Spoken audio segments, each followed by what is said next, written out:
guys, today I'm going to be showing you my favorite manga that are under 15 volumes or less. Let's get into it.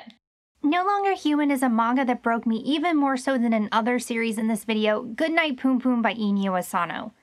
No Longer Human is the saddest manga I've ever read, but it's also one of the best.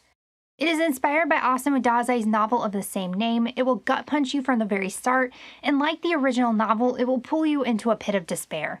It isn't an enjoyable read by any means, and it's one of the most heart-wrenching series out there, but if you aren't faint of heart, it's one that you will be glad you experienced by its end. On top of all that, it's one of the few manga series that I feel confident in calling a masterpiece. The story follows Oba Yozu and his life as it spirals further and further out of control. He fears others so much so that he hides from the world.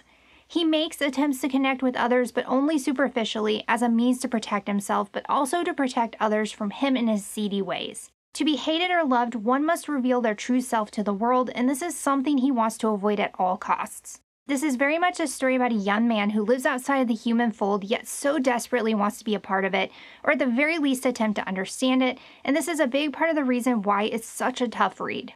Humans are flawed and even sometimes downright despicable, and No Longer Human explores this extensively.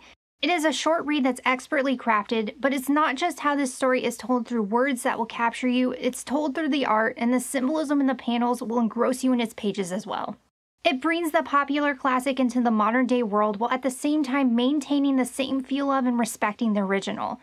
It used to be difficult to collect in English, especially given that the 3 individual volumes are now out of print, but Kodansha recently released a No Longer Human Complete Edition that you can shop now. Given follows Mafuyu Sato, who's found napping with his Gibson guitar by Ritsuka Uenoyama, a fellow student and guitarist. Intrigued by his expertise, Mafuyu persuades him to repair his guitar and teach him how to play it.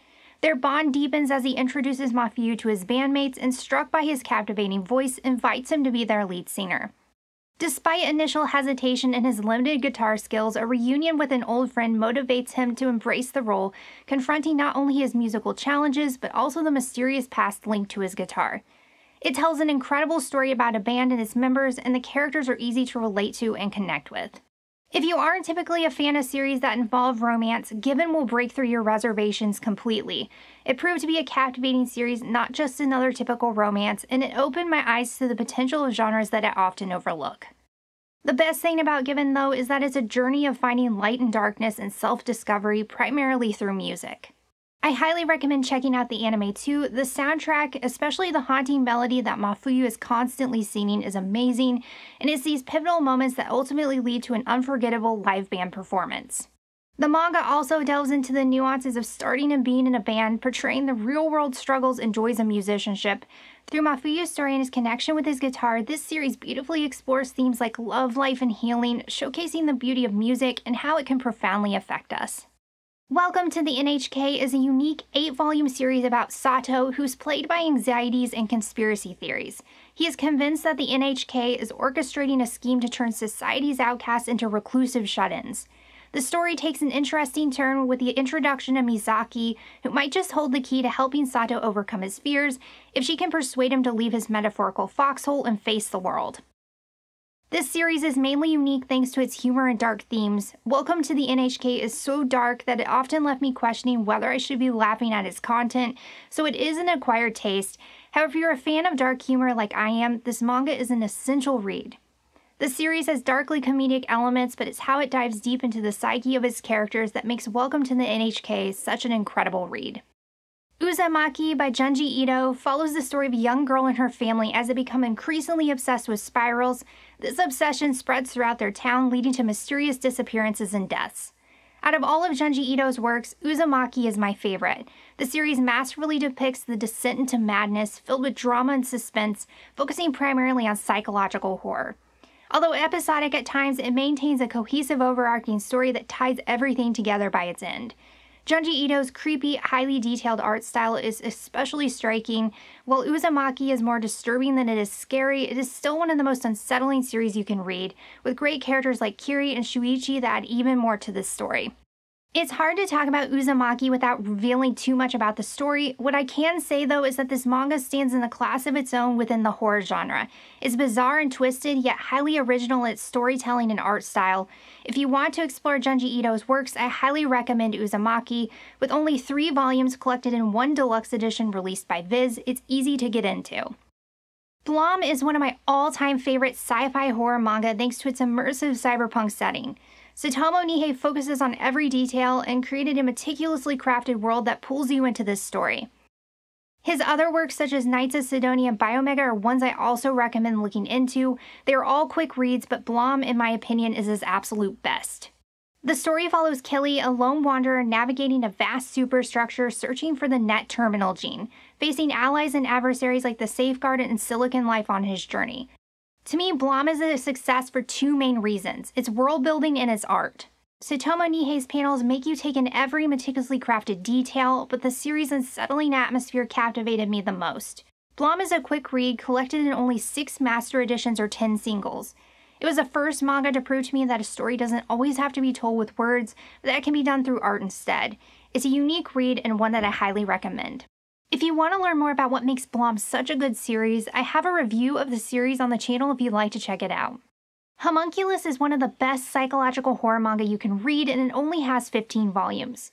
7 Seas recently began releasing the series in English in an oversized 2-in-1 omnibus format. The story is about Susumu Nakoshi, who transitions from a life of luxury in a lavish hotel one day to living out of his car the next. His life takes a drastic turn when he meets Manabu Ito, a 22-year-old medical student, and persuades him to undergo an experimental surgery, claiming Nakoshi is an ideal candidate.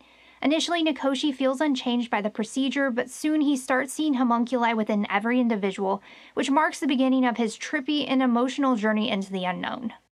The complex relationship that exists between Nakoshi and Manabu is part of what makes this series such a success. It masterfully blurs the lines between reality and the surreal. This series dives into the supernatural, but it remains deeply rooted in reality, and it explores themes such as the psyche, human emotions, and the human condition through Nakoshi's interactions with others.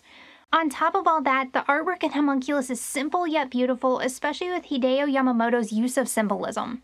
Mushishi is a 10-volume series that holds a special place as one of my top supernatural manga to ever release.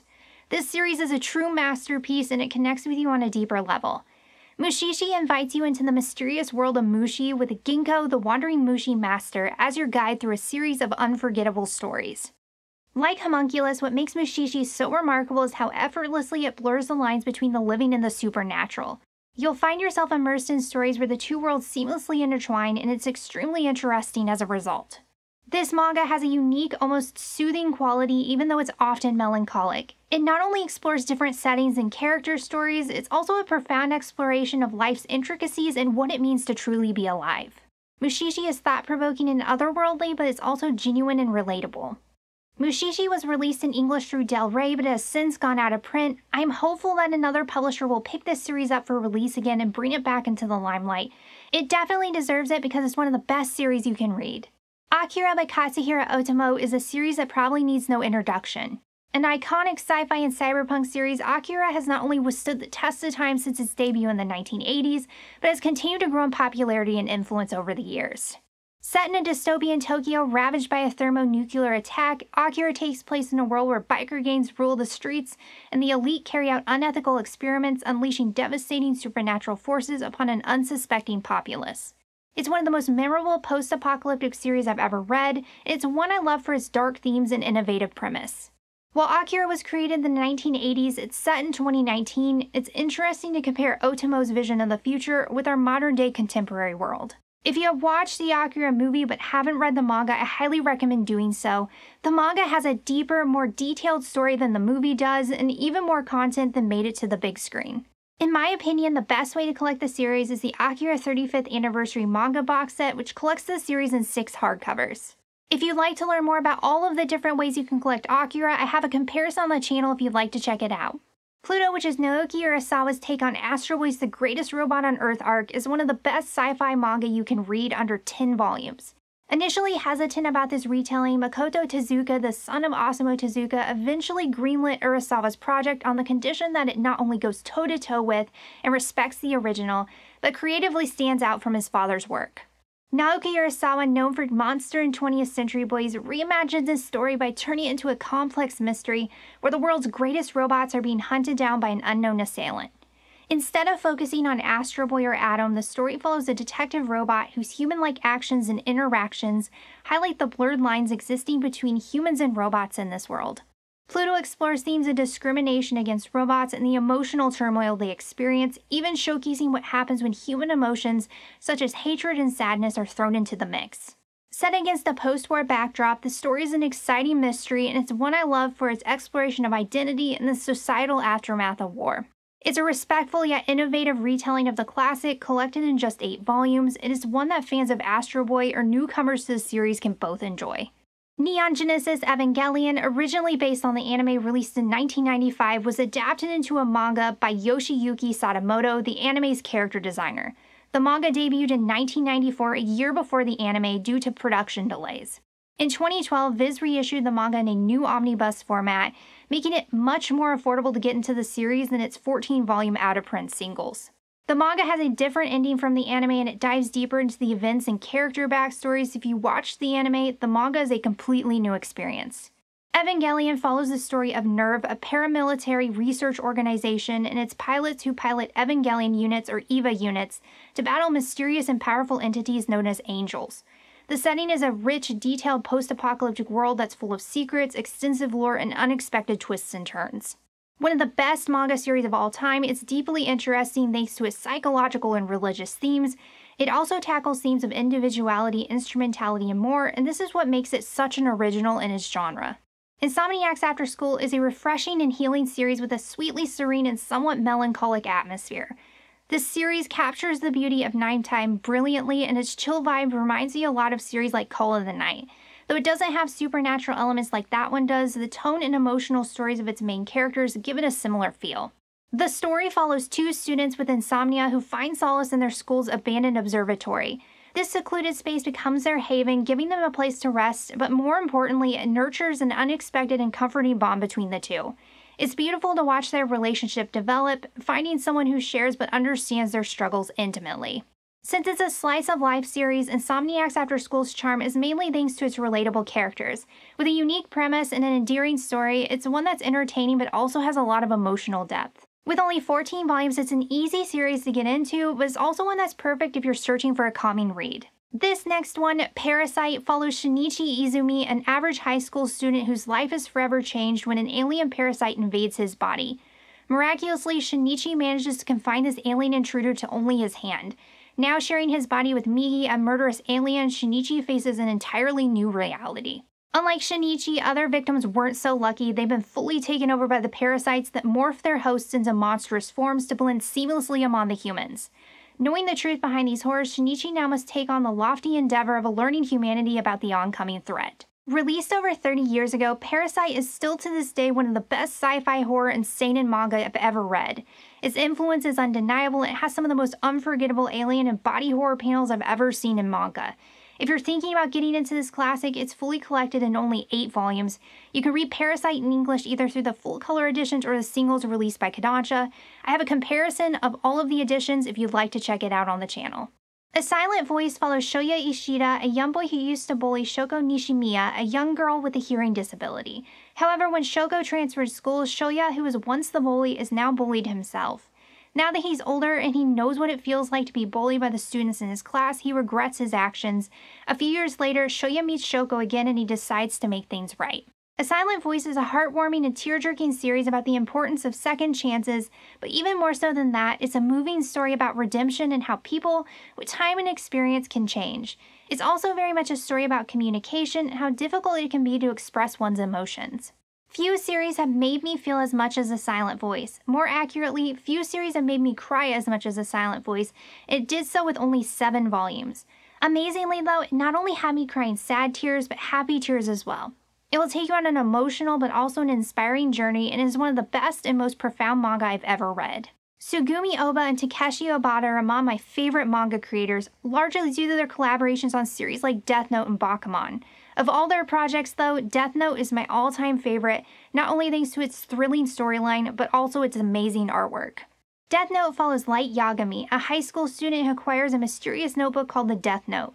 This notebook has the power to kill anyone whose name is written on it, provided the writer knows the face of their target.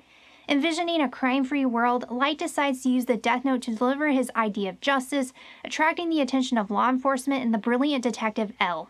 This leads to a thrilling intellectual duel between the two, turning the series into a suspenseful game of cat and mouse that's full of strategy and excitement.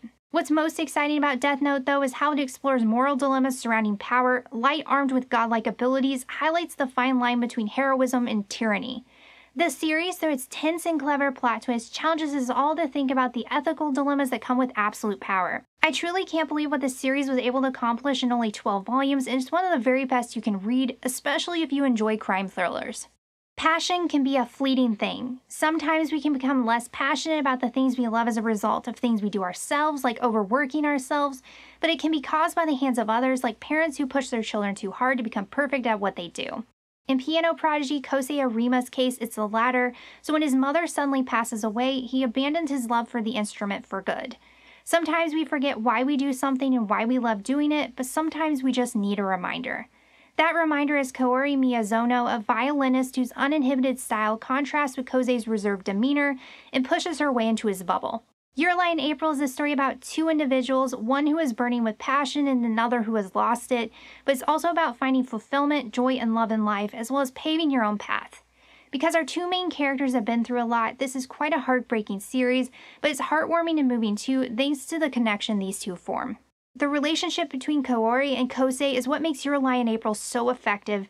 The symphony, both literally and figuratively, between these two characters is a big reason as to why this one hits all the right notes, but it's the emotions this one stirs as you watch these two express their feelings through not only their words and actions, but their music as well, that makes it a truly special 11-volume read. The Girl from the Other Side by Nagabe is an 11-volume series that paints a stark divide between the inside and the outside, and those on the outside are ostracized due to a mysterious curse. This story has a tense atmosphere akin to something like a witch hunt, as anyone suspected of carrying the curse faces condemnation. The story follows two characters, Shiva, a young girl, and Teacher, an outside who takes in Shiva under his wing. Together they navigate this grim world, but amidst the darkness, their relationship blossoms, giving us moments of genuine warmth and kindness. Their bond is at the heart of this story, and their interactions are a stark contrast to the bleakness that surrounds them. The artwork on this series is minimalistic yet beautiful. It perfectly complements the tone of the story. I love this series for its simplicity, but it also has a sophisticated world building that makes it a top-tier fantasy series. If you are interested in diving into this world, The Girl from the Other Side is available in single volumes. 11 volumes have been released, and hardcover deluxe editions by 7 Seas, complete in only 4 volumes. Up next is Summertime Rendering, which follows Shinpei, a young man who returns to his hometown on Hidegashima Island for the funeral of his childhood friend Ushio, only to discover that her death is surrounded by mysterious circumstances. Determined to uncover the truth, Shinpei's investigation leads him to a sinister presence on the island, threatening the safety of his loved ones. As he digs deeper, the stakes rise, putting the entire community and Ushio's little sister Mio at risk. I love this series because of its use of the death loop. While this concept has been used in many other series, Summertime Rendering uses it in innovative ways, and it's really refreshing for the genre. The story is only further enhanced by its cast of well-developed characters, all of which play a vital role by the story's end. The intricate lore of Hidegashima Island is one of the best things about Summertime Rendering, and it's really hard to put down. The series is a must-read if you're a fan of horror, supernatural, or mystery series. Not only is it thrilling and full of suspense, but it's also sprinkled with twists and turns that always keep you guessing. In the US, the series is collected in only 6 volumes. Udon recently released Summertime Rendering in both paperback and hardcover editions if you'd like to check it out. The Flowers of Evil by Shuzo Oshimi is an 11-volume series that has a stark portrayal of the tumultuous path to finding love. It illustrates the darker side of romance through a coming-of-age story too. This series deviates from the typical romance tropes by telling a story of misfits who are outcasts in their class in town. In The Flowers of Evil, we follow Takuo Kasuga, a boy who idolizes his classmate Seiki Nanako without really knowing her and sees her as his muse. He makes the impulsive decision to steal her gym clothes one day, thinking he's alone, but this shatters his normal life forever when his classmate Sawa Nakamura catches him in the act. Nakamura seizes this opportunity to blackmail Kasuga, manipulating him and bending him to her will just as he is about to bridge the gap between him and Nanako for good. What initially seems like a straightforward story soon spirals into a complex web of manipulation and control.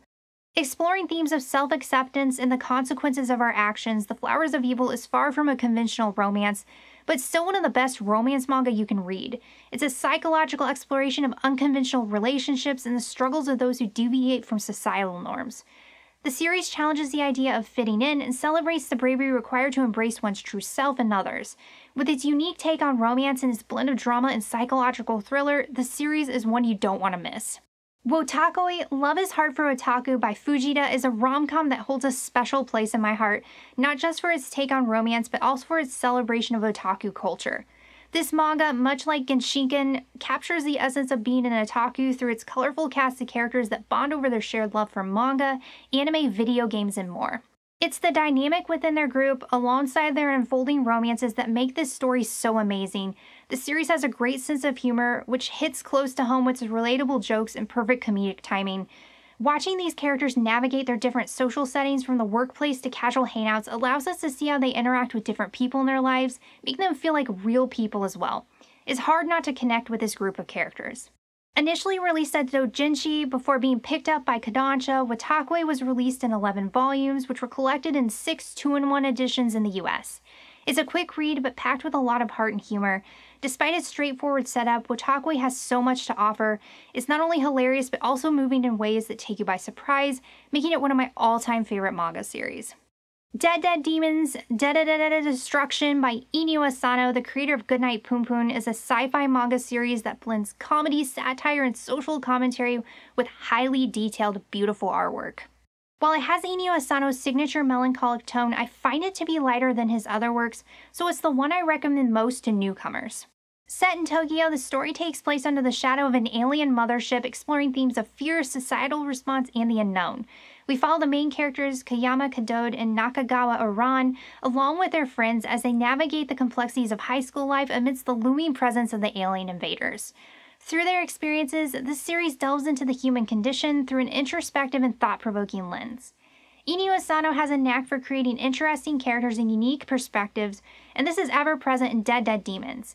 It's an absolute gem of the sci-fi and slice-of-life genres. If you enjoy satirical humor, series that highlight societal issues, or coming-of-age stories, this is one I highly recommend.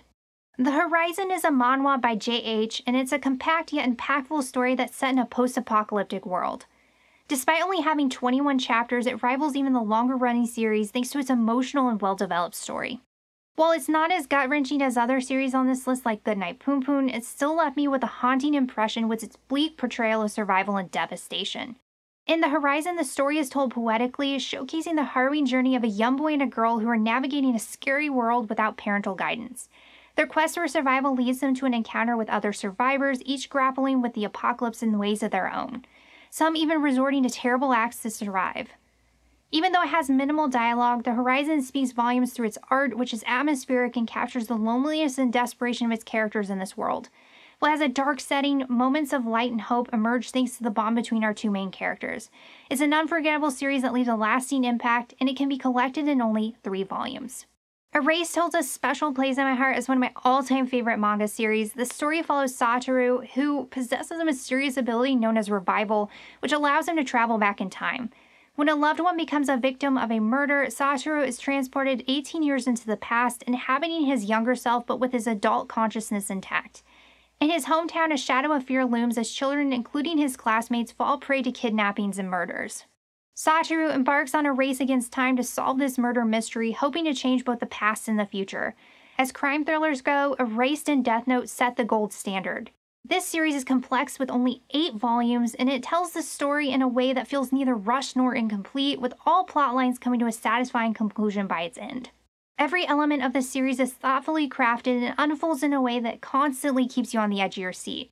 Once you start reading Erased, stopping becomes nearly impossible as you find yourself deeply rooting for Satoru and the children to overcome the daunting challenges they face. Erased explores dark themes, but is also one of the most emotionally impactful series I've ever read. Okay, so this next one, Tokyo Ghoul, technically it's 14 volumes, but it also includes the sequel, Tokyo Ghoul Re, which continues the story in 16 additional volumes. But if you're seeking a more concise yet incredible series to dive into, Tokyo Ghoul is a must-read. This seinen series challenges traditional notions of good and evil, exploring the complex gray areas that exist between them. The series follows Kaneki, an ordinary college student whose life changes forever after an encounter with a ghoul, an entity that preys on human flesh. This leaves him as a half-human, half-ghoul hybrid. As Kaneki grapples with his newfound identity, he must navigate the intricate web of alliances and conflicts that exist between humanity and ghoul society. Kaneki's internal struggles are at the heart of Tokyo Ghoul, and it's really interesting because he has to make a lot of difficult choices, especially ones that blur the lines of morality. With its intricate storytelling, complex characters, and beautiful artwork by Sui Ishida, Tokyo Ghoul is amongst the best of the best. Goodnight Poom Poom by Inio Asano is an emotional and thought-provoking series that I initially hesitated to read due to its reputation for being extremely sad, but I couldn't be happier that I did. I don't want this to put any of you off from reading this series because it's one of the best manga I've ever read, but you need to be in the right headspace before you get into this one. It's one of those series you need to reach for on the shelf without hesitation because it is one of the toughest series you'll ever read. Goodnight Poom Poom is a coming-of-age story about Poom Poom Onodera, whose tumultuous journey through childhood, adolescence, and young adulthood is marked by family strife, existential questions, and complex relationships. The series dives into themes of friendship, growth, and the harsh realities of life, and is all told through Inio Asano's stunningly detailed artwork and storytelling. One unique thing about Goodnight Poom Poom is its portrayal of Poom Poom and his family as bird-like characters amidst a cast of human counterparts. I really love this artistic choice because it highlights their sense of isolation and the challenges they each individually face. The series masterfully delves into complex emotions and mental health issues, offering a raw and unflinching exploration of the human condition. Despite its intensity, Goodnight Poom Poom is a masterpiece that gives us profound insights into life's complexities. With only 13 volumes collected into 7 volumes in the US by Viz Media, it's a series that leaves a lasting impact. And there you have it, guys. These manga may be shorter in volume count compared to longer running series, but they pack just as much punch. Their concise yet impactful storytelling, coupled with their well-developed characters and thought-provoking themes, allows them to go toe-to-toe with even the most lengthy of series. These series prove that you don't always need a lot of volumes to be the best of the best. If you're looking for even more manga recommendations, be sure to check out all of my other recommendation videos on the channel. Thanks as always for watching, guys, and I'll see you all next time.